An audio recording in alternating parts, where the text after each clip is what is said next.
चलिए तो शुरू लिखिए fluid hydraulic turbines. Hydraulic turbines car में रहेगा वो रखा हुआ बैग में, बैग हम लाए। हाइड्रोलिक टरबाइंस ये सब रीडिंग है नहीं, ये मेन टॉपिक की हेड नहीं है हाइड्रोलिक मशीन नहीं, कोई बात नहीं। तो देखिए the machine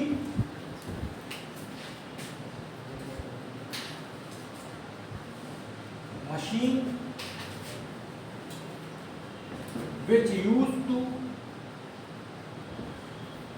convert hydraulic power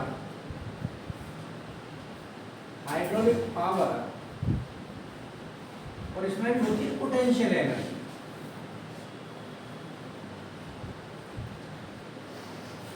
potential energy in mechanical energy, mechanical power, mechanical energy are known as hydraulic machines और हाइड्रोलिक टरबाइन। ये काम है हाइड्रोलिक टरबाइन को थोड़ा सा देख लीजिए कैसे वर्क करती है, जैसे दिखाया भी था। वैसे तो डिटेल में पढ़ेंगे कि फॉर एग्जांपल ये कोई डैम है ऊपर हाइट पर, डैम से एक पाइप लगा करके और यहाँ कोई टरबाइन है आपकी, उस टरबाइन पर तेजी से आकर के ये जेट स्पीड से चलेगा। इसमें ये ब्लेड्स बने हुए हैं, ऐसे करके ब्लेड पर ये पड़ेगा तो जाहिर सी बात है ये रोटेट करना शुरू हो जाएगा। आपको इतना आइडिया कल ही गया है ना। तो फ्लूइड जो आ रहा है यहाँ पर, जाहिर सी बात है यहाँ से ये दौड़ क्यों रहा है, जितना ये हेड ज्यादा होगा और कहो तो यहाँ तक के हेड को सेंस करेगा। तो जितना ये हेड ज्यादा होगा उतना ही ज्यादा प्रेशर से फ्लूइड आएगा, उतना ही ज्यादा तेजी से वो पावर डेवलप करेगा। तो बेसिकली जो potential energy of the fluid है वो कन्वर्ट होती है अल्टीमेटली मैकेनिकल एनर्जी। लेकिन उसमें एक प्रोसेस होती है कि this potential energy first of all converted into kinetic energy with the help of this nozzle. यहाँ जो पाइप के एंड पर एक नोजल लगाया हुआ है, इसकी हेल्प से पहले किसमें कन्वर्ट हो रही है, काइनेटिक एनर्जी। कल जो दिखा रहे थे जेट, उसकी जो हाई स्पीड जेट जब इस टरबाइन पर टकराएगा then this converted into mechanical energy. Then this converted into this high speed jet when strike on the blade of the turbine then this converted into mechanical energy. अब यहाँ पर ये जैसे आप लोगों ने नहीं पढ़ा है, ठीक है, तो ये दो तरीके की होती है कि काइनेटिक एनर्जी किस तरीके से कन्वर्ट हो रही है। कभी कभी total energy potential energy kinetic energy convert होती है, कभी पार्शियल कन्वर्जन होता है। तो उसी के कारण कभी थोड़ी देर में पढ़ लेंगे कि टरबाइन दो तरीके की होती है, इंपल्स टरबाइन और रिएक्शन टरबाइन। तो अभी थोड़ी देर में पढ़ लेंगे डिटेल।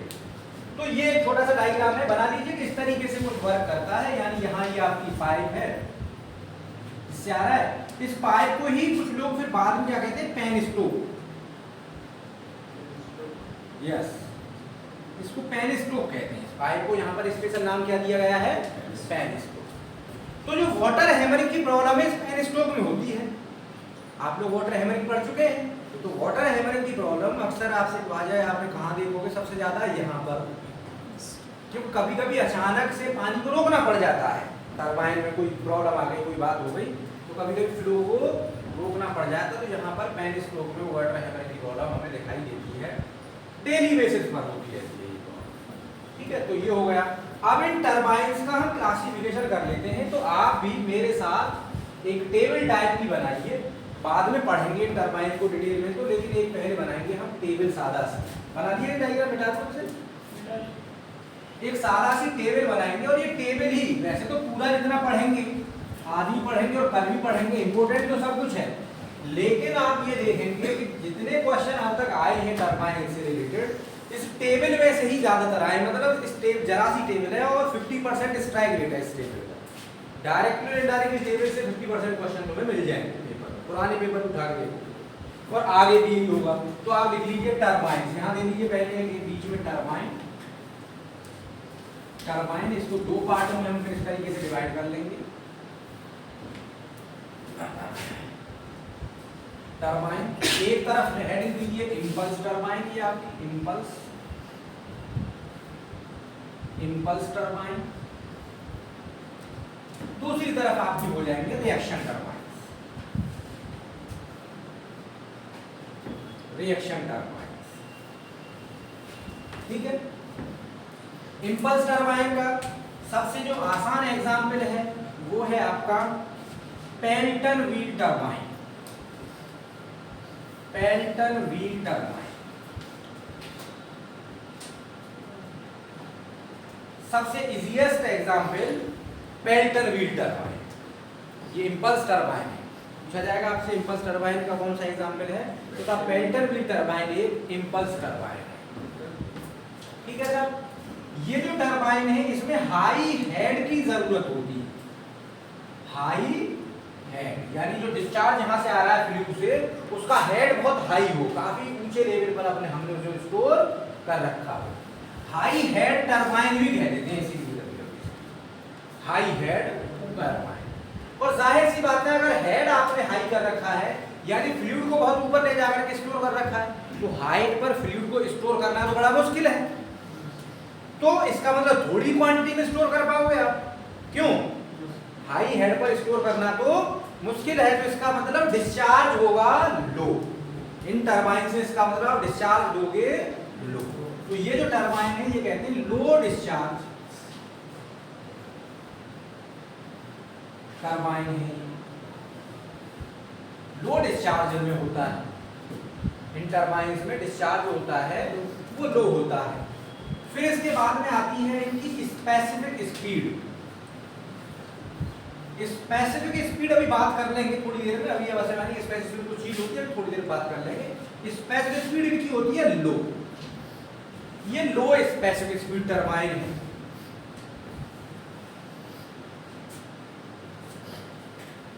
ठीक है, लो स्पेसिफिक स्पीड टरबाइन है ये।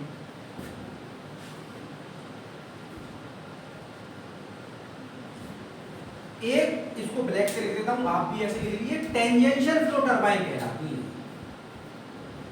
कभी कभी ये वाला पूछ लेते हैं टेंजेंशियल, आप भी थोड़ा अलग, टेंजेंशियल फ्लो टरबाइन अलग करके लिखिएगा इसको, यानी ये कैसी टरबाइन है, tangential flow turbine. Tangential flow turbine है ये जो आपकी टरबाइन।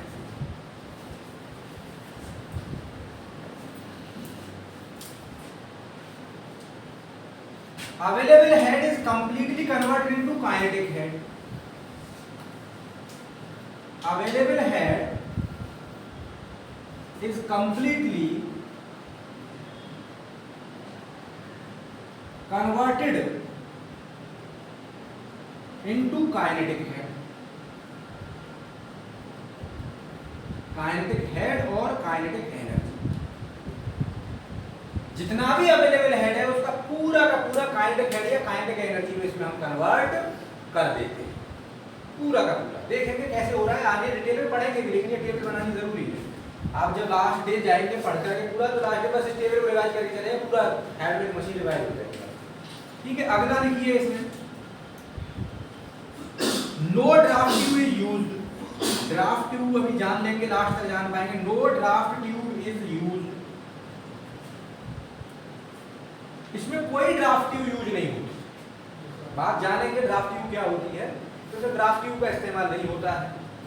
ठीक है, मोर इंस्टॉलेशन स्पेस, बातें नहीं, more installation space is required.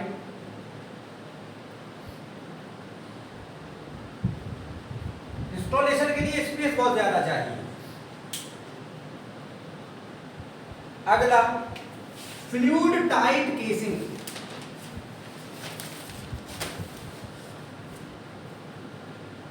Fluid tight casing is required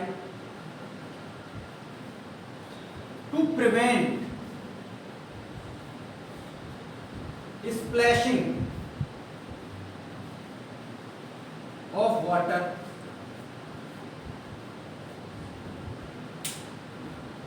to prevent splashing of water। ये इसकी खासियत है, सफिशिएंट है। और एक आध आएगी तो लिख लेंगे, ये सफिशिएंट है। एक आधा भी और है तो वो धीरे धीरे भी और आप समझा करके आराम से लिख लेंगे। अब इसमें आ जाइए रिएक्शन टरबाइंस में। रिएक्शन टरबाइंस जो है, फिर इनको हमने दो पार्टों में डिवाइड कर लिया है पहले। स्प्लैशिंग का मतलब फैलना, उछलना, पानी जो इसमें क्या है कि दिखाएंगे, इसमें जो गन दिखा रहे थे जेट से पानी जाकर के व्हील्स पर टकराएगा, फिर व्हील चलेगा तो पानी फैलेगा नहीं इधर उधर टकराने के बाद में। तो उसको स्प्लैशिंग को रोकने के लिए फिर हम फ्लूइड टाइट रोका है हमने, एयर टाइट नहीं। यहाँ देखिएगा लैंग्वेज का ही फर्क है, यहाँ हमने फ्लूइड टाइट कहा है, यानी पानी फैले ना बस। हम एयर टाइट वर्ड यूज नहीं कर रहे, क्योंकि एयर टाइट यूज होता है इसमें वर्ड। एयर टाइट का मतलब बिल्कुल लीकेज हो ही नहीं, यानी यहाँ पर सिर्फ ऐसा हो कि पानी रुका रहे, एयर बेशक आर पार होती है, यानी केसिंग ऐसी होगी कि पानी को रोक ले बस, चाहे एयर आर पार होती रहे। तो इसलिए फ्लूइड टाइट है, एयर टाइट नहीं। लिक्विड को रोकने के लिए, एयर को, गैस को रोकने के लिए वो आराम से आर पार होती है, कोई इशू नहीं, क्योंकि ये एटमॉस्फेरिक प्रेशर पे काम होगा। यहाँ एटमॉस्फेरिक प्रेशर पे काम नहीं होगा, यहाँ थोड़ा सा अंडर प्रेशर काम होगा। तो अब इसीलिए ये सब टर्म वैसे दिखाए जा सकते हैं, लेकिन अब हर चीज लिखाएंगे तो इसमें बहुत सारी चीजें लिखी जाएंगी। आफ्टर सर्टेन डिस्कशन खुद ब खुद बहुत सारी चीजें आपको खुद ही याद हो जाएगी, अच्छा ऐसा होगा। बहुत सारे पॉइंट नहीं लिखाए जा सकते, लेकिन फिर ऐसे पॉइंट हो जाएंगे पेज भरते चले जाएंगे। तो जो जरूरी चीजें हैं, लिमिटेड चीजें हैं, वो दिखाई गई, बाकी आपको कुछ समझ में आ जाएगी थोड़ी देर में, जैसे जैसे सब्जेक्ट ग्रो करेगा। तो फिर दो पार्टों डिवाइड किया, रिएक्शन टर्म। अभी तो ये नहीं मालूम पड़ा कि इंपल्स क्या होता है, रिएक्शन क्या होता है, अभी तो हम सिंपली देख रहे हैं, बस एक टेबल बना रहे हैं, फिर इनको ही पढ़ेंगे एक एक करके, इनको फिर सबको एक एक करके पढ़ना है, समझना है, ठीक है। पहले लिखिए रिएक्शन टर्बाइन में दो हैं, फ्रांसिस टर्बाइन और कपलर। पहली आपकी फ्रांसिस और दूसरी आपकी कपलन टर्बाइन। तो इसमें दो हैं आपकी, एक फ्रांसिस टर्बाइन और एक आपकी कपलन टर्बाइन। फ्रांसिस जो टर्बाइन है वो है आपकी मीडियम हेड, बिल्कुल यहां से शुरू कर दीजिए पेल्टर के बाद में, यहां पे हाई हेड था तो यहां लिख दीजिए मीडियम हेड, बिल्कुल इसके साथ उसे करते चले जाएंगे। यहां लो डिस्चार्ज था, यहां मीडियम भी कह सकते हैं या हाई डिस्चार्ज भी कह सकते हैं। बात करेंगे हाई डिस्चार्ज, यानी फ्लो रेट ज्यादा हो, स्पेसिफिक स्पीड लो थी, इसकी स्पेसिफिक स्पीड मीडियम।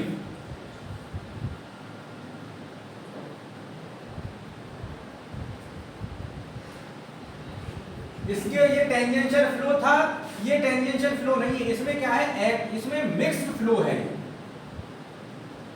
ये मिक्स्ड फ्लो टर्बाइन है, ये मिक्स्ड फ्लो टर्बाइन है। रेडियल इनपुट एक्सियल आउटपुट लिख लीजिए, रेडियल इनपुट एक्सियल आउटपुट,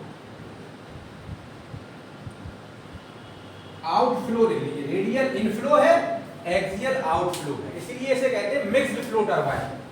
ना तो प्योर रेडियल है, टेंजेंशियल है ये, ना प्योर एक्सियल है, रेडियल इनपुट होगा फ्लूइड और एक्सियल का एक्सिस के अलोंग बाहर निकलेगा, तो इसीलिए इसे कहते हैं मिक्स्ड फ्लो टर्बाइन। इसको इसलिए कहते हैं मिक्स्ड फ्लो, इसमें जो फ्लो है मिक्स्ड है, रेडियल अंदर जाएगा फ्लूइड और एक्सिस के अलोंग बाहर निकलेगा, इसलिए मिक्स्ड फ्लो टर्बाइन। अगले क्या है, पार्शियल कन्वर्जन होता है इसमें।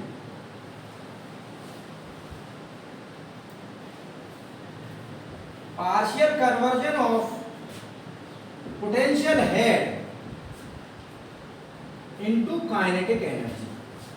पूरा का पूरा कन्वर्जन नहीं होता, पार्शियली कन्वर्ट होता है, थोड़ा सा बचा रहता है ना, थोड़ा सा बचा रहता है। Draft tube is used,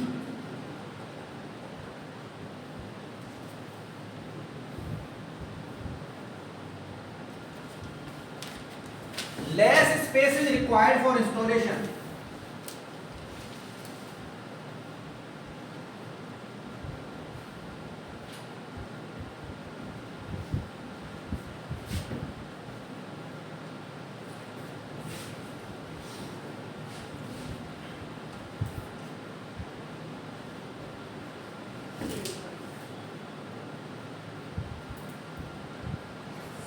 Less space is required for installation.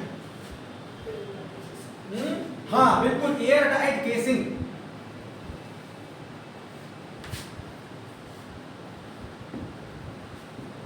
Air tight casing,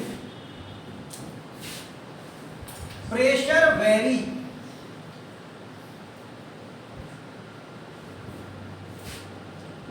along the flow, यहां पे चलिए लिख लीजिए प्रेशर रहता है कांस्टेंट, ज्यादा लिखने की जरूरत तो नहीं थी, लेकिन लिख देते हैं जब वहां लिख दिया है। तो यहाँ का तो जब डायग्राम बना के समझेंगे तो आपको समझ है। Pressure is constant, that is atmospheric pressure. इसमें प्रेशर कांस्टेंट रहता है और कितना रहता है, एटमॉस्फेरिक प्रेशर। इसका काम एटमॉस्फेरिक प्रेशर पर होता है।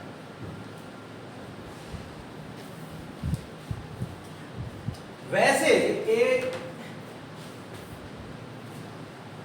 ये जो प्रेशर इज कांस्टेंट वाला टर्म है, this term and draft tube वाला टर्म, ये सभी के लिए है।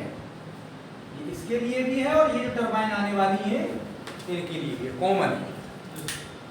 ड्राफ्ट ट्यूब वाला जो टर्म है, draft tube is used and pressure very along the flow, दोनों के लिए।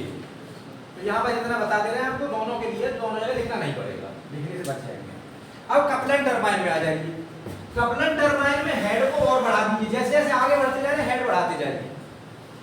बस जो चीज यहाँ बढ़ रही घट रही थी वही करते जाइए। हेड बढ़ा दीजिए और बढ़ा दीजिए हेड को। हेड क्या है, हेड सॉरी पहले बहुत हाई हेड था, मीडियम हेड हुआ, लो हेड कर दिया, लो हेड। स्पेसिफिक हाई डिस्चार्ज क्या हो जाएगा, वेरी हाई डिस्चार्ज।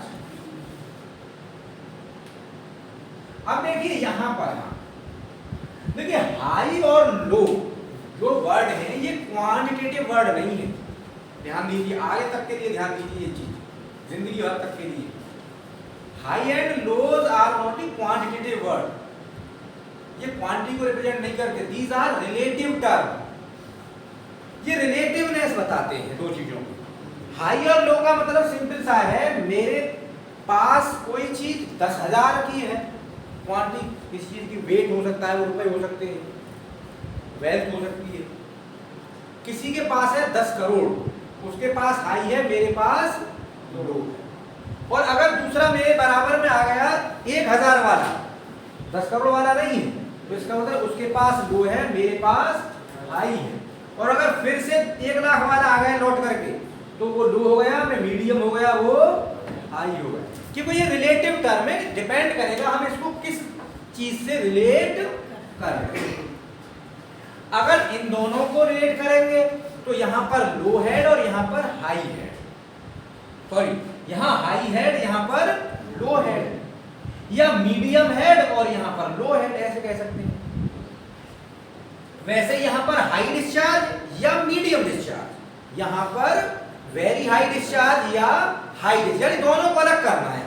अगर इसको मीडियम डिस्चार्ज कह दिया है तो इसको हाई डिस्चार्ज कह कर काम चला सकते हैं। इसको अगर आपने हाई डिस्चार्ज कह रखा है तो ये हो गया आपका वेरी हाई डिस्चार्ज। दोनों को कंपेयर करना है, सिंपल, ये रिलेटिव टर्म। तो अब इस तरीके से याद रखिए कि ऐसे जैसे आगे तरफ जाएंगे हेड घटता जाएगा, डिस्चार्ज बढ़ता जाएगा।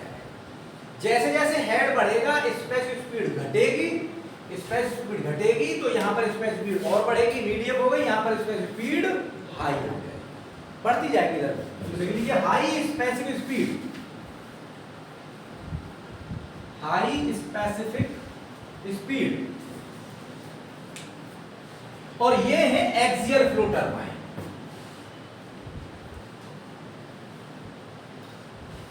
ये एक्सियल फ्लो टरबाइन है, high specific speed axial flow turbine है, लो हेड है, very high discharge, high specific speed axial flow turbine. ये जो कपलन टरबाइन है इसको फिर हम दो नामों से जानते हैं। यहीं पर एक नाम और लिख लीजिए इसके ऑब्लिक करके, प्रोपेलर, ठीक है ना। कपलन टरबाइन या प्रोपेलर टरबाइन, अब दोनों में फर्क क्या है इसे लेकर और धीरे धीरे जब और पढ़ लेंगे तब जानेंगे, जब डिटेल में पढ़ेंगे, जब इनको डिटेल में पढ़ेंगे तो इनको जान लेंगे, ठीक है। चलिए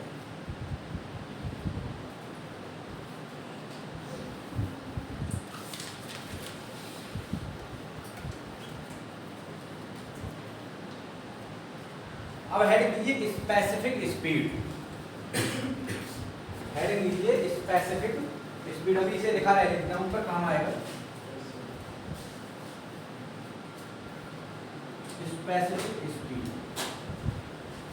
लिख लीजिए, इसकी डेफिनेशन लिख लीजिए। It is the speed of, it is the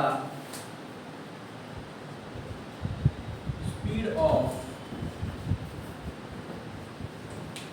geometrically similar turbine, speed of geometrically similar turbine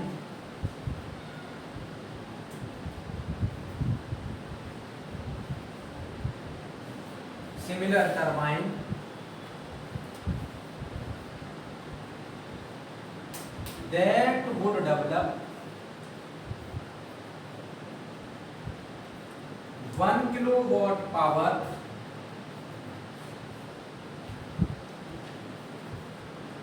under 1 kilowatt power under unit head.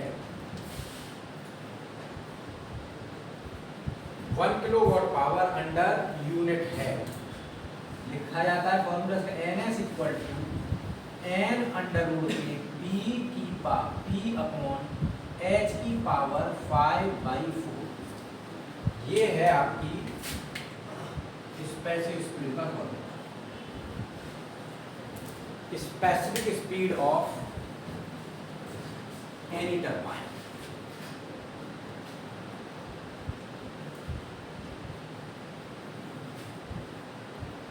Specific speed of any turbine.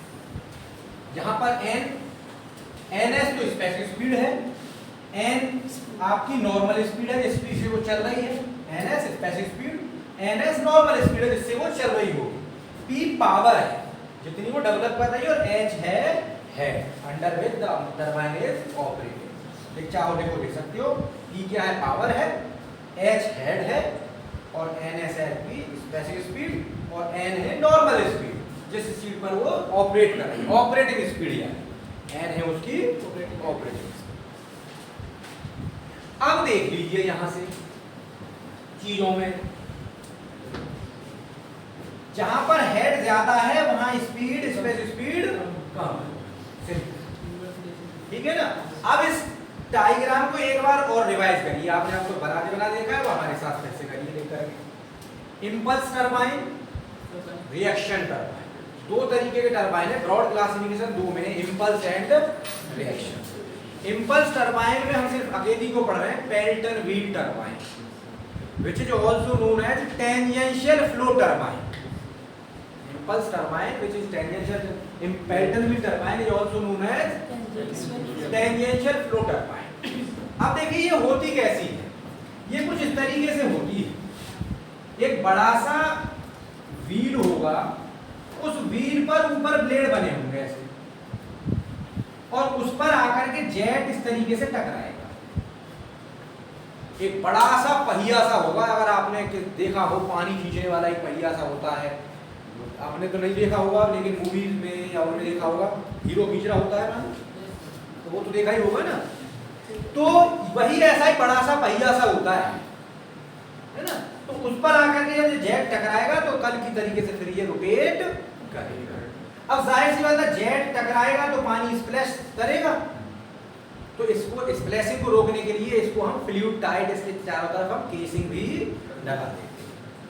दूसरी चीज, जेट टकराएगा तो ओपन एटमॉस्फेयर में टकरा रहा है, open atmosphere टकरा रहा है यानी प्रेशर, ऑपरेटिंग प्रेशर कैसा रहेगा इसका? कांस्टेंट। ऑपरेटिंग प्रेशर इसका रहेगा कांस्टेंट। उसको मत मानिए वो टकराने के बाद प्रेशर डेवलप कर रहा होगा, नहीं वो तो उससे तो हम मान के चलेंगे फोर्स डेवलप कर रहा होगा। टकराने के बाद क्या डेवलप कर रहा होगा? वो फोर्स, क्योंकि उसके मोमेंटम एकदम से चेंज हो जा रहा होगा। उस वजह से मिल रहा होगा हमें टॉर्क, क्योंकि ये एक्सिस का रोटेट करने लगेगा, हमें मिलने लगेगा टॉर्क। ठीक है ना। तो इसका मतलब प्रेशर किस पर हो रहा है? Working under atmospheric pressure. इसीलिए लिखा है कि पेल्टन व्हील टरबाइन में जो प्रेशर रहता है वो कांस्टेंट रहता है और वर्क करती है अंडर एटमॉस्फेरिक प्रेशर। अब जाहिर सी बात है इसे आप जमीन के नीचे तो नहीं लगा सकते, ऊपर लगाओगे तो ये क्लियर हो गई कि ये ऊपर लगती है। ये जो टरबाइन है ये ऊपर लगती है, यानी पानी की सरफेस से ऊपर लगेगी और पानी में नहीं चल सकता नहीं तो भी। ठीक है ना। अभी ध्यान दीजिए आगे आने वाली है ऐसी जो पानी में लगेंगे, तो ये क्या है? पानी की सरफेस से ऊपर लगेगी। ठीक है सब। तो अब ये व्हील है, जितना आप भी जानते हैं कि फोर्स अगर इतनी डिस्टेंस पर लगा रहे होंगे तो टॉर्क क्या होता है? फोर्स इनटू ये रेडियस। अगर ये रेडियस और ज्यादा हो जाए तो टॉर्क इसी फोर्स से ज्यादा मिलने लगेगा। तो इसका मतलब अगर कम फोर्स से ज्यादा टॉर्क अचीव करना है आपको, तो पेल्टर व्हील का साइज जितना बड़ा होगा उतना ही आपके फायदे की चीज है। दैट्स वाई पेल्टर व्हील का साइज काफी बड़ा सा होता है। तो पानी खींचने वाला जैसे चरखा होता है ना, ऐसे काफी बड़ा सा होता है। पुराने जमाने में देखी मूवियों में देखी हो, जो बैल से पानी निकालते थे, है ना, पहिया कितना बड़ा सा होता था, देख लीजिएगा, आपको आइडिया नहीं है, रहट बोलते हैं इसे, ठीक है। तो ये बड़ा होता है, दैट्स इसीलिए कह रहे हैं कि more space is required for the installation. बड़ा सा पहिया होगा, तो ऐसे मानो ये इनडायरेक्टली ऐसे विंड टरबाइन होती है, बड़ी सी होती है कि वो विंड से चलती है, जितनी बड़ी होगी उतना ही ज्यादा टॉर्क हमें मिलेगा। वैसे ही सिमिलर सिचुएशन यहाँ पे, ये भी बड़ी स्पेस में बहुत ज्यादा होती है। और जब स्पेस में बहुत ज्यादा होती है तो जाहिर सी बात है कॉस्टली भी होती होगी, पेल्टर व्हील बनाना है तो। इसका मतलब बड़ा है कोई पहिया तो उसमें सेंट्रीफ्यूगल फोर्सेस भी अलग ज्यादा डेवलप हो रहे होंगे, mv²/r वाले जो होते हैं, तो इसका मतलब स्ट्रेसेस भी ज्यादा डेवलप हो रही होंगी इसमें बड़े से पहिए में। तो ये कंसीडरेशन भी हो सकता है। ये कंसीडरेशन आपको कॉमन सेंस से जब मशीन डिजाइन आप पढ़ लोगे तो खुद ही समझ में आ जाएगा। जितना बड़ा पहिया होगा और वो तेजी से रोटेट करेगा तो उसमें सेंट्रीफ्यूगल फोर्सेस की वजह से सेंट्रीफ्यूगल स्ट्रेसेस डेवलप होंगे। पढ़ेंगे मशीन डिजाइन में, अभी इसीलिए नहीं लिखा रहे, ये वहां जाके हम पढ़ लेंगे, ठीक है ना, डिजाइन। तो ये चीज क्लियर हो गई। अब इसमें जाहिर सी बात है पानी को फ्लो कराना है तो पेनस्टोक की तो यूज हो ही रहा होगा। ये लिखाया नहीं हमने, पहले डायग्राम में बता दिया। तो पानी कैसे आ रहा होगा यहाँ पर, पेनस्टोक से, पेनस्टोक कहेंगे उस, लेकिन पानी को कंट्रोल करने के लिए यूज होती है। पानी को जो फ्लो जो आ रहा है उस पानी को कंट्रोल करने के लिए एक स्पेशल इक्विपमेंट होता है और उसका नाम देते हैं, मेरे पास नहीं दिख रहा है, स्पीयर कहते हैं, ठीक है। जो इसमें लिख लीजिए, फ्लो कंट्रोल को जो करते हैं, लिख लीजिए, देखिए, the control of fluid is carried out by, जैसे कि water is regulated by, direct लिखिए, वाटर इज रेगुलेटेड बाई, थोड़ा सा लिखा, water is regulated by, water is regulated by vanes, water is regulated by vanes,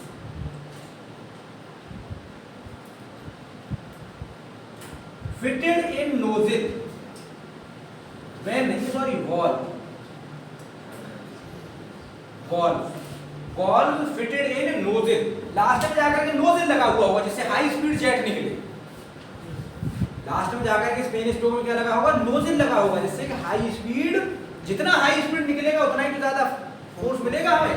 कल आप लोग सब चीजों को रिलेट करके लिखा पड़ते RV², देखा था हमने, रो ए v², जितना हाई स्पीड जेट निकलेगा उतना ही ज्यादा एनर्जी हमें यहाँ पर मिलेगी, इसीलिए ये इंपल्स टर्बाइन है, ठीक है। चलिए, तो यहाँ पर वैन्स लगे रहते हैं, उसकी मदद से हम इसमें फ्लो को कंट्रोल करते हैं।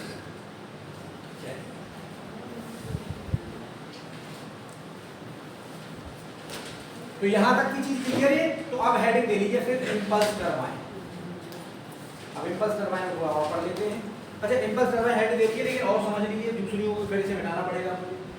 तो ये इंपल्स टरबाइन की कहानी पूरी हो गई। अब यहाँ से फिर दोबारा से आ जाते हैं। पेल्टर व्हील टरबाइन हाई हेड होगा, जाहिर सी बात है, जब नोजल से फ्लो जा रहा है तो लो फ्लो होगा। स्पेस स्पीड जब हेड हाई है तो लो होगी, ठीक है ना। टेंजेंशियल फ्लो हो गया, अवेलेबल हेड जो है हाई होगा, काइनेटिक एनर्जी कंप्लीट कन्वर्ट हो जाएगा। ड्राफ्ट ट्यूब इसमें यूज नहीं होगा, ड्राफ्ट ट्यूब को भी बात करेंगे तो आपको मालूम पड़ जाएगा क्यों हो रही है ड्राफ्ट। यहाँ आ जाते हैं Francis turbine, medium head, medium discharge, ऐसे कहते चले जाते हैं। वैसे एक वर्ड में कहें तो medium head, medium discharge, medium space. Simply क्या कहते हैं, medium head, medium discharge, medium space. High फिर इसके लिए कह देते हैं, या लो जो भी है। तो low head, high discharge, high space. दोनों ही रिएक्शन टरबाइन है, दोनों में ही ड्राफ्ट ट्यूब यूज होती है, दोनों में ही ड्राफ्ट ट्यूब यूज होती है, दोनों ही रिएक्शन टरबाइन है, दोनों में ही प्रेशर वेरी करता है फ्लो के दौरान, यानी एटमॉस्फेरिक प्रेशर नहीं रहता, थोड़ा सा प्रेशर में वेरिएशन होता है। कंप्लीट कन्वर्जन काइनेटिक एनर्जी में फ्लो का नहीं होता, पार्शियल कन्वर्जन होता है, ठीक है सर। बाकी चीजें, अब ये जो कपलर टरबाइन, इसको प्रोपेलर टरबाइन भी कहते हैं। इसके बाद में एक टरबाइन और है इसके साथ वाली, उसे भी बाद में हम पढ़ लेंगे। हेड ये इंपल्स टरबाइन, इंपल्स टरबाइन। फिर से हेडिंग दीजिए इम्पल्स, थोड़ा सा मामूली सा लिख लेते हैं उसके बारे में। वैसे तो आपने अब वही है कि लिखा देता हूँ कभी थोड़ा सा, कि वो नहीं लिखा हुआ तो आप ये कहेंगे सिर्फ टेबल बना के छोड़ दी, लिखाई यही बात जाएगी जो मैंने समझाई, लिखाऊंगा यही जो इसमें पूरे में समझाया है, लाइन बाय लाइन बना करके लिख लीजिए। आप लिखना शुरू कर दीजिए, तो मैं मिटा रहा हूँ। In impulse turbine high velocity jet, high velocity jet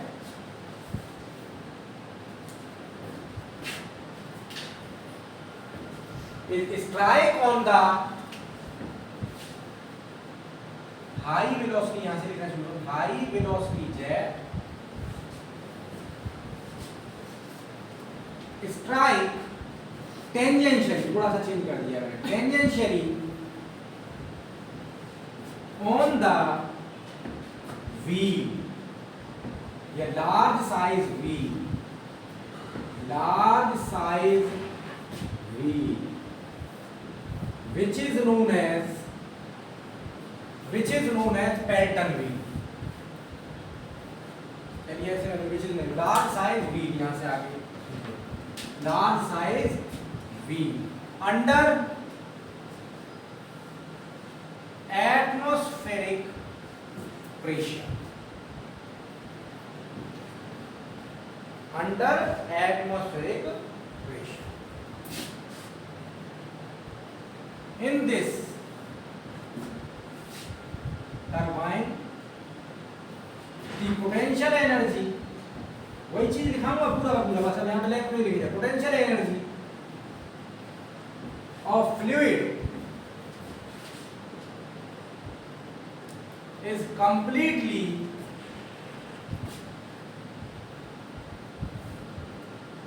converted into kinetic energy with the help of nozzle.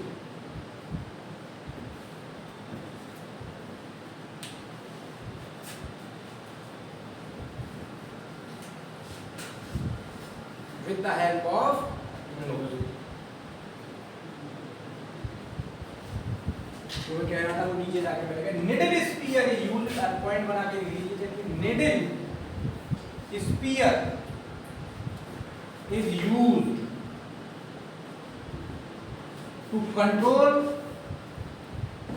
the flow of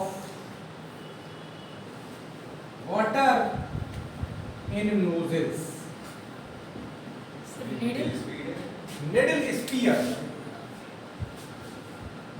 spear is used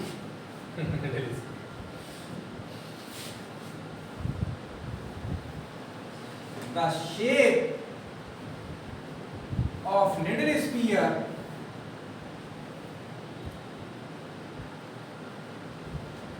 is streamlined. Basically तो मैं इस वजह से याद कर रहा था इसको, बेसिकली तो मैं इसको इस वजह से याद कर रहा था, ये वाला स्टेटमेंट लिखिए, उसे अंडरलाइन कर लीजिए। निडल स्फीयर की जो शेप होती है, सरफेस है ऊपर स्ट्रीमलाइंड है, तो जाहिर सी बात है फ्लो बड़े स्पीड से हो रहा होगा, अगर वो स्ट्रीमलाइन नहीं होगी तो फ्लो सेपरेशन हो सकता है, फ्रिक्शन की वजह से बर्निंग भी हो सकती है, बहुत सारी प्रॉब्लम क्रिएट हो सकती है। इसलिए मेन तो ये क्वेश्चन कई बार पूछा गया है कि निडल स्फीयर की जो शेप होती है, सरफेस है, वो कैसी है, स्ट्रीमलाइन है, ये कई बार पूछा गया। ठीक है, तो यहाँ तक कोई खास चीज अब इसमें नहीं है, मैंने जैसे मैंने बताया वही चीजें लिखाई है मैंने घुमा फिरा, लेकिन लिखा इसलिए देता हूँ आपको, थोड़ी सी पढ़ोगे तो इमोशनली ये को मिलेगा फील गुड के हाँ लिखा हुआ भी है, खाली पॉइंट नहीं लिखे हुए है ना, पॉइंट से लिखे रहते तो ऐसा लगा रहता है पॉइंट ही पॉइंट लिखे हुए तो कुछ चाहिए, थोड़ा सा फील गुड सा आपको आ जाएगा, अच्छा लिखा भी है, लेकिन किसी भी चीजें वही लिखाई है, चीजें वही है ना, और कम है, क्या कर सकते इतना ही, बाकी तो पॉइंटों में ही आती है पूरी कहानी। अगर इस कहानी को पूरी को किस अंदाज में लिखे तो फिर तो 2-3 पेज भरी जाएंगे आराम से, बुक में देखोगे तो 3-4 पेजों में समझाया है। आगे देखिए reaction turbine, reaction turbine low discharge कैसे होता है, बस होता है, क्यों होता है बताया था शुरू में ही, बताओ क्या बताया था आते ही, हाई हेड है, जाहिर सी बात है अब इसमें क्या है, नोजल है, नोजल से हाई स्पीड जेट टकराएगा, नोजल के थ्रू हाई स्पीड जेट निकलेगा, तो जाहिर सी बात है नोजल से हाई स्पीड जेट निकलेगा तो कम ही फ्लो होगा, नोजल से फ्लो भी तो कम ही होगा कि फ्लो बहुत ज्यादा हो जाएगा। पाइप हो तो उससे तो फ्लो बहुत ज्यादा हो जाएगा, तो उसमें नोजल हाई स्पीड जेट नहीं बनेगा। सब नोजल में वेलोसिटी बढ़ जाता है। हाँ, वेलोसिटी बढ़ जाएगी। वेलोसिटी बढ़ाने के लिए क्या लगा रहे हैं, नोजल। अब नोजल का साइज होगा इतना सा, या ऐसे मानिए पीछे पाइप इतनी बड़ी है तो उसका साइज होगा इतना सा, तो उससे हाई वेलोसिटी जेट निकलेगा, तो जाहिर सी बात है फ्लो का डिस्चार्ज तो कम होगा ना, छोटा नहीं मिलेगा। ऑब्वियस सी बात है कि उसमें हाँ प्रेशर डिक्रीज रहेगा, ऑब्वियस सी बात है उसमें डिस्चार्ज कम ही होगा, क्योंकि बनावट ही ऐसी है। दूसरी चीज क्या है, ये बनावट हमारे फायदे में, क्योंकि हेड ये ज्यादा चाहिए, इसके लिए हेड को ज्यादा स्टोर करना तो बड़ा मुश्किल है, तो ये हमारे एडवांटेज में आ गया कि हेड ज्यादा कर देंगे, कम डिस्चार्ज से ही हमारा काम हो जाएगा। ठीक है, इसको ऐसे समझ लीजिए, ये खुदा की तरफ से हमारे लिए बेनिफिट है कि अगर देखिए mgh ये पोटेंशियल एनर्जी है। एक तो तरीका ये है कि बहुत सारी पोटेंशियल एनर्जी हम बढ़ाएं, कैसे, हेड बढ़ाकर, हेड बढ़ा दें, मास थोड़ा सा हो, क्या हो हमारे पास 10 किलोग्राम मास हो, mg इंटू 100 मीटर, हेड कर दें। एक तो ये तरीका है पोटेंशियल एनर्जी बहुत ज्यादा अचीव करने, क्यों, अल्टीमेटली पोटेंशियल एनर्जी कन्वर्ट होनी, तो वो जाकर के जेट के थ्रू वहां कन्वर्ट होगी, यही तो कन्वर्ट होगी। एक तो तरीका ये है कि पोटेंशियल एनर्जी ऐसे करके स्टोर कर लें एनर्जी हम, हेड बढ़ा दें, मास कम, जाहिर सी बात है 10वीं मंजिल पे ले जाएंगे तो फ्लूइड कम ही ले जा पाओगे, 100 मंजिल ऊंचाई पे स्टोर करोगे तो और कम स्टोर कर पाओगे। दूसरा तरीका क्या है कि 100 किलो मास स्टोर करें और हेड कर दें 10 मीटर। दोनों ही केसों में एनर्जी आपको बराबर मिलेगी, दोनों ही केसों में आपको एनर्जी बराबर मिलेगी। अब जाहिर सी बात है यहाँ पर एनर्जी ज्यादा है, हेड कम है, तो यहाँ का इसका मतलब मास कम भी आएगा तब एनर्जी ज्यादा देगा, कम मास आएगा ना इसका तब भी इतनी एनर्जी देगा। तो यहाँ वाली जो टरबाइन है जो हाई हेड पर यूज हो रही है उसमें इसका डिस्चार्ज कम करा रहे हैं। यहाँ वाली टरबाइन जो हेड लो है, यहाँ पे मास ज्यादा फ्लो होगा तो इसका मतलब यहाँ पर डिस्चार्ज ज्यादा होगा। ये तो मतलब कि नेचर का ही अपने आप एडवांटेज है, इसमें कोई वो नहीं है कि क्यों कर रहे हैं, वो तो अपने आप नेचर ही कह रही है कि जब हेड तो साहब तुम्हारी मजबूरी है, कमी स्टोर कर पाओगे तो अब आप थोड़ा थोड़ा करके यूज करिए, और क्योंकि नोजल का इस्तेमाल हो रहा है तो नोजल से होगा भी कभी फ्लो। हाँ, तो ये नोजल यूज करते डायरेक्ट पाइप को खोल देते तो खूब धड़ाधड़ फ्लो होता, तो फिर वो एडवांटेज जो नोजल का है वो खत्म हो जाता, जो पेल्टनवी टरबाइन का मेन टारगेट है वो खत्म हो जाता है, पावर मिलती नहीं। ठीक है ना, चलिए अगला लिखिए reaction turbine. Reaction turbine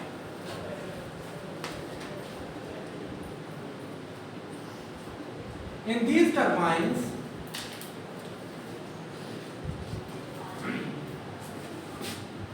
the partial conversion of potential head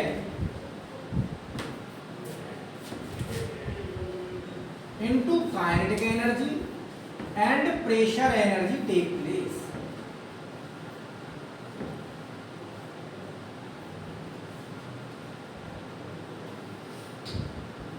समझ में आ रहा है, थोड़ा स्मार्ट लिख लिया हमने, प्रेशर एनर्जी टेक प्लेस, यानी कंप्लीटली काइनेटिक एनर्जी में conversion, partial conversion of potential energy into kinetic energy and pressure energy take place. Complete conversion नहीं होता, थोड़ी सी एनर्जी किसमें भी कन्वर्ट होती है, प्रेशर में भी। ठीक है ना, आगे लिखिए along the direction of flow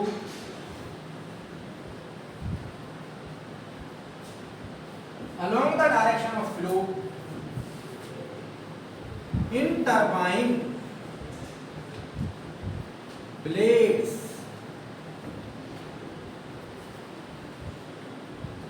due to geometry, ये भी रीजन भी लिख दे रहे हैं आज किस वजह से, due to geometry and shape of the blades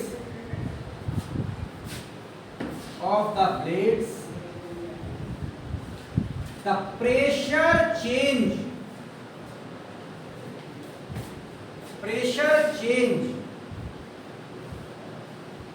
take place।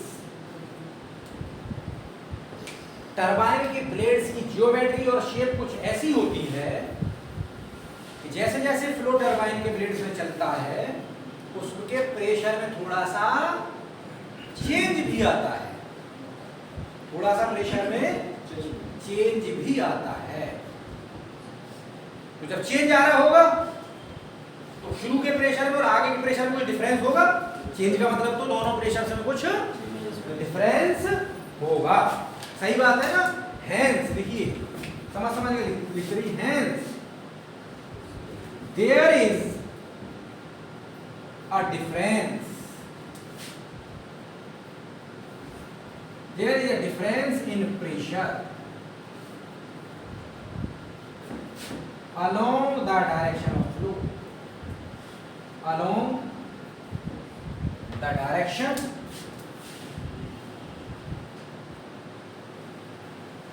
of flow। ठीक है ना। तो फ्लो के डायरेक्शन में प्रेशर में कुछ डिफरेंस होगा। आप पॉइंट बना के लिखिए, नहीं तो एक ही लाइन लिखते रहेंगे फिर मजा नहीं आएगा। लिख तो एक ही साथ सकते हैं लेकिन वही सही है। This difference in pressure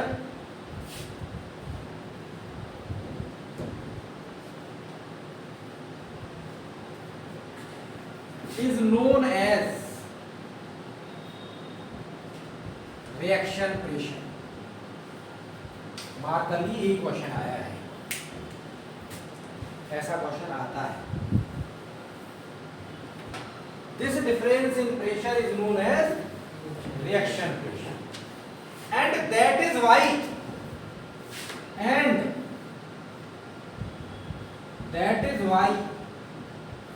turbine is known as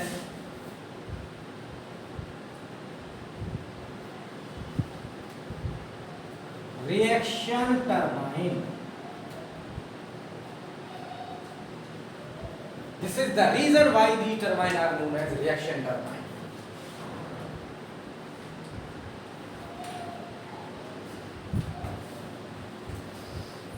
समझ रहे हैं ना। क्वेश्चन ऐसे करके पूछा जाता है कि इन टरबाइन को रिएक्शन टरबाइन क्यों कहते हैं। तो इन टरबाइन को उसमें जो आंसर लिखे होंगे बड़े लंबे लंबे लिखे होंगे, यानी यहां से लेकर का यहां तक का स्टेटमेंट एक साथ लिखा हुआ है। जियोमेट्री बस यहां से लेकर के यहां तक का। हेंस तो कंक्लूजन हो गया ना, हेंस तो कंक्लूजन है, यहां से जियोमेट्री से लेकर और आगे पीछे से भी चेंज करके लिख देगा। यानी क्या वजह है कि during the flow in turbine there is a difference in pressure. ऐसे करके लिख देगा वो सादा सिंपल वर्ड्स में। यहां तो बहुत एक्सप्लेन किया है, वो लिख देगा during the flow in turbine there is difference in pressure. बस पूछेगा ये क्यों रिएक्शन टरबाइन कह रहे हैं। इस रिएक्शन डिफरेंस को कहते हैं हम रिएक्शन प्रेशर और इस वजह से इन्हें कहते हैं हम रिएक्शन टरबाइन। ये है, ठीक है। आगे इसे एक पॉइंट और लिख लीजिए नीचे बना करके। These turbines may suffer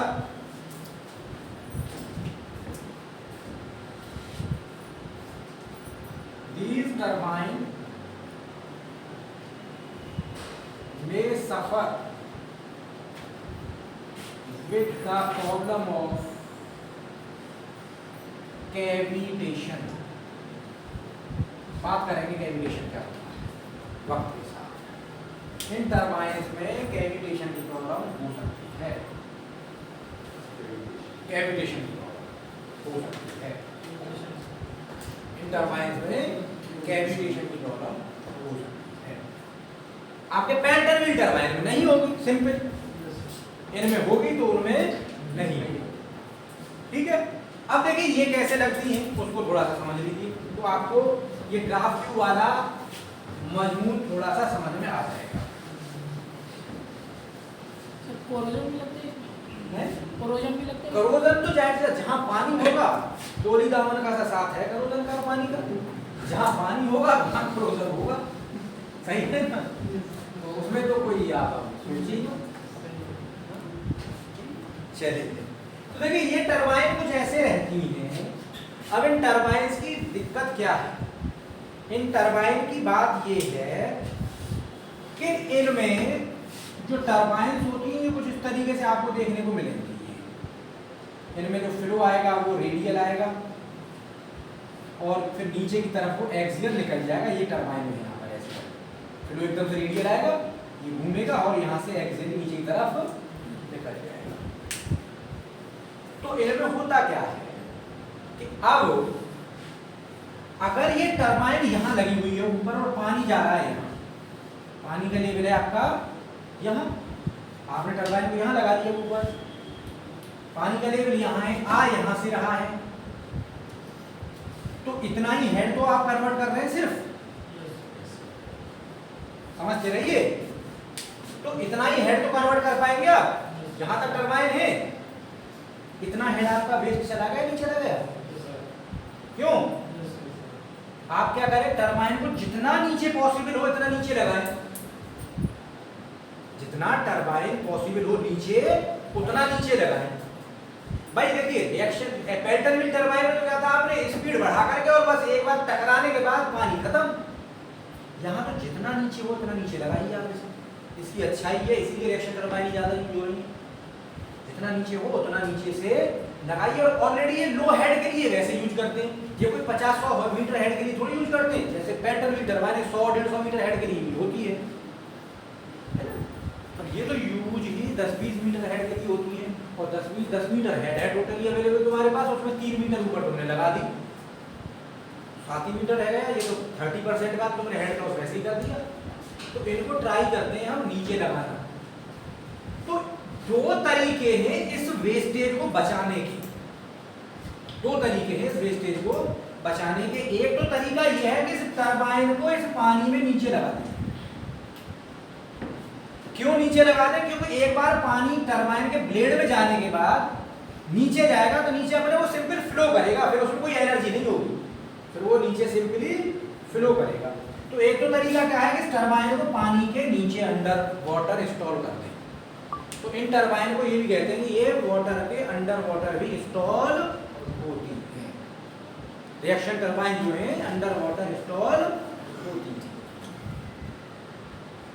to save this head, इस इंस्टॉलेशन हेड को बचाने के लिए इनको क्या करते हैं, हम अंडर वाटर इंस्टॉल करते हैं।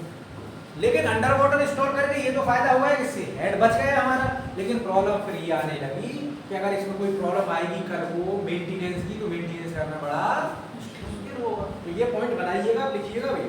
तो क्या हुआ कि अगर इनको इफ वी इंस्टॉल देम, अभी में लिखिए, if we install them in under water then there is a problem of maintenance. इनका मेंटेनेंस थोड़ा सा डिफिकल्ट हो जाएगा as compare to Pelton wheel turbine, है ना। इनका मेंटेनेंस जो है डिफिकल्ट हो जाएगा, more difficult as compare to Pelton wheel turbine. To overcome this problem one another method is used to install this turbine over the surface but with draft tube. ये draft tube का इस्तेमाल किया हमने, turbine को ऊपर install किया और क्या किया, ड्राफ्ट ट्यूब का इस्तेमाल किया। ड्राफ्ट ट्यूब क्या है, ड्राफ्ट ट्यूब कैसे वर्क करती है, ध्यान दीजिए। आप सिफोनिक एक्शन पढ़ चुके हैं, तो आपको वहां से और दीजिए। ये नीचे ट्यूब है, ये ट्यूब बिल्कुल ऊपर यहां से लेकर के यहां तक एयर टाइट केसिंग है, ध्यान दीजिए, एयर टाइट है ना, ये लिखा गया है इसमें एयर टाइट केसिंग। जब पानी यहां से नीचे गिरेगा तो पानी की छोटी मोटी क्वांटिटी तो होगी, हजारों लीटर पर सेकंड चल रहा होगा पानी, तो ड्राफ्ट ट्यूब भी फिल पूरी फुल होगी जब पानी नीचे गिर रहा होगा। तो इसको थोड़ा सा ऐसे विजुअलाइज मत करिए, ऐसे विजुअलाइज करो जरा सी तो आपको समझ में ऐसा लगेगा जैसे क्या बता रहे हैं, ऐसे बनाओ ड्राफ्ट ट्यूब ऐसे है, 2-3 मीटर की तो होगी, फिर वो भी ये तो कुछ भी ना है, तो इतने में विजुअलाइज हो जा रहा है। अब जब पानी, ये वाला पानी जो भरा हुआ है इसमें, ये नीचे गिरेगा तो ऊपर वाले पानी के लिए सक्शन की तरह से वर्क नहीं करेगा, ये जैसे सिफोनिक एक्शन में हो रहा था। यानी ये पानी, गिरने वाला पानी ऊपर वाले को नीचे खींच रहा होगा, ये वाला पानी इस टरबाइन के अंदर वाले पानी को नीचे खींच रहा होगा, ये वाला पानी टरबाइन के ब्लेडों को धक्का दे रहा होगा, और ये वाला पानी उस ब्लेड को खींच रहा है। ये तो धक्का दे रहे हैं मुझे, ऐसे मानो ये धक्का दे रहे हैं इनको, और मैं और इनको पकड़ के खींच रहा हूँ, मेरी मदद हो रही नहीं हो रही, हो रही नहीं हो रही। क्यों साहब? बिल्कुल सेम चीज यहां पर है कि ड्राफ्ट ट्यूब लगाने से जो ये हेड वेस्टेज जा रहा था उसको हमने इस तरीके से यूज कर लिया कि जो पानी नीचे गिरेगा वो ऊपर वाले को खींचेगा, सब करेगा। तो with the help of draft tube we are able to install the reaction turbine above the water level. अब लेकिन यहां से प्रॉब्लम आनी शुरू होगी, एक और दूसरी, जाहिर सी बात एक अच्छाई के साथ दूसरी बुराई, सिक्के के दो पहलू ना आएगी आएगी, लेकिन उसमें तो फिर ये है कि जो हमें ज्यादा फायदे की चीज वो देखेंगे। अब देखिए जब ये नीचे की तरफ गिरेगा पानी में, यहाँ पर क्या होगा, सक्शन। तो मैं भी मालूम था सक्शन हो रहा था, समिट पर वैक्यूम क्रिएट हो रहा था, समिट पर वैक्यूम, तो ये भी तो यहाँ पर क्या करेगा, वैक्यूम क्रिएट करेगा। अगर वैक्यूम 7.6 मीटर से ज्यादा हो गया, सक्शन दे उसमें देखा था ना, तो क्या हो जाएगा, वेपराइजेशन हो जाएगा, और इसी को कहते हैं कैविटेशन।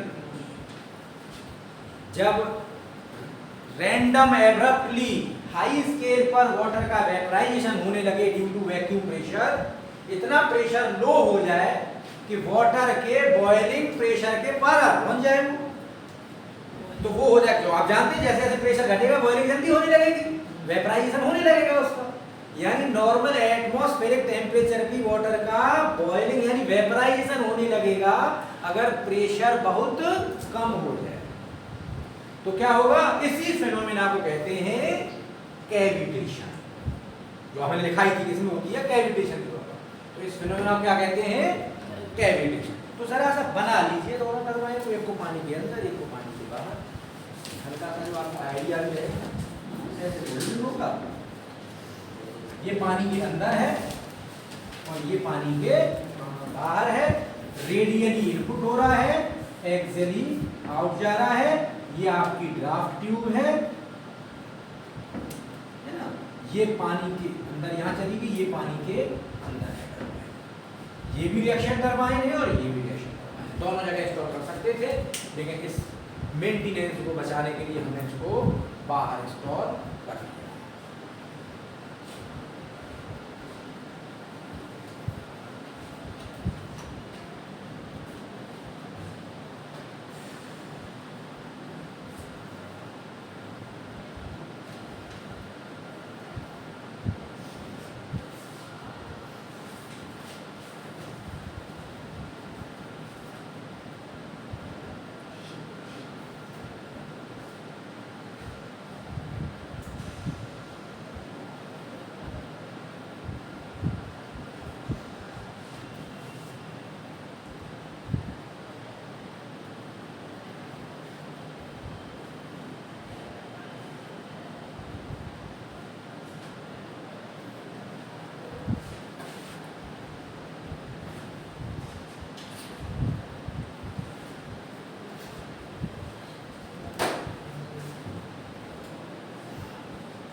ठीक है, बना लीजिए, लिख लीजिए, छोटे छोटे पॉइंट बना के लिख लीजिए फटाफट, 2-3 मिनट फटाफट छोटे छोटे पॉइंट बना के लिख लो।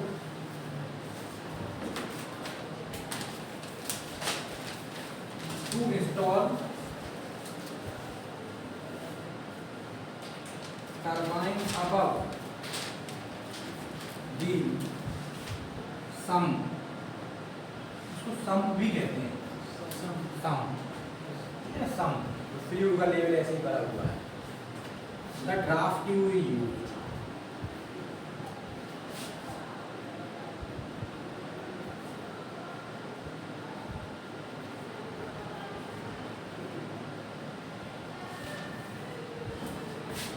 छोटा सा चीज होगी, एफिशिएंसी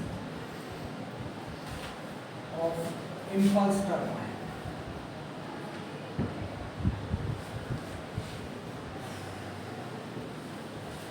सिर्फ इम्पल्स टरबाइन की एफिशिएंसी का डायरेक्ट फॉर्मूला लिख रहा हूँ, मैक्सिमम एफिशिएंसी का, तो यहाँ से क्वेश्चन आ जाता है कभी equal to 1 + k cos phi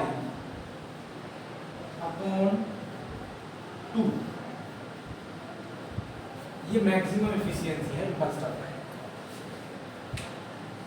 ये मैक्सिमम एफिशिएंसी का फॉर्मूला है इम्पल्स टरबाइन का, sigma max equal to 1 + k cos phi, where k is the friction factor, is the friction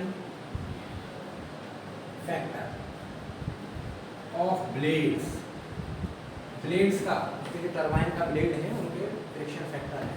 और ये अचीव कब होती है, मेनली ये क्वेश्चन पूछा था, ये एफिशिएंसी अचीव कब होती है इतनी, ये एफिशिएंसी अचीव होती है जब U इक्वल टू होता है V/2।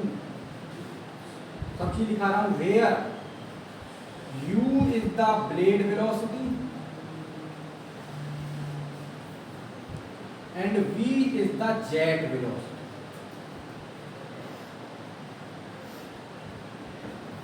U is the blade velocity and U is the blade velocity, V is the jet velocity. अब देखिए क्वेश्चन कैसे आता है इस पर टॉपिक पर, वो देख लीजिए। ब्लेड वेलोसिटी या इसको रनर वेलोसिटी, ठीक है, रनर भी कहते हैं, नहीं रनर लिखा हुआ रनर। और ये ब्लेड एंगल है, ये फाई ब्लेड एंगल, तो क्वेश्चन ऐसे आता है कि मैक्सिमम एफिशिएंसी कब होगी टरबाइन की, इंपल्स टरबाइन की, तो मैक्सिमम एफिशिएंसी तब होगी जब ब्लेड वेलोसिटी 50% होगी जेट वेलोसिटी, सही कह रहा हूं ना, जब ब्लेड वेलोसिटी जेट वेलोसिटी के 50% होगी, या ये कह सकते हैं कि जेट वेलोसिटी ब्लेड वेलोसिटी का 2 गुना होगी, तो टरबाइन की एफिशिएंसी मैक्सिमम। ये क्वेश्चन भी आ जाता है कभी कभी, तो इसको भी ध्यान रखेंगे। दूसरा क्वेश्चन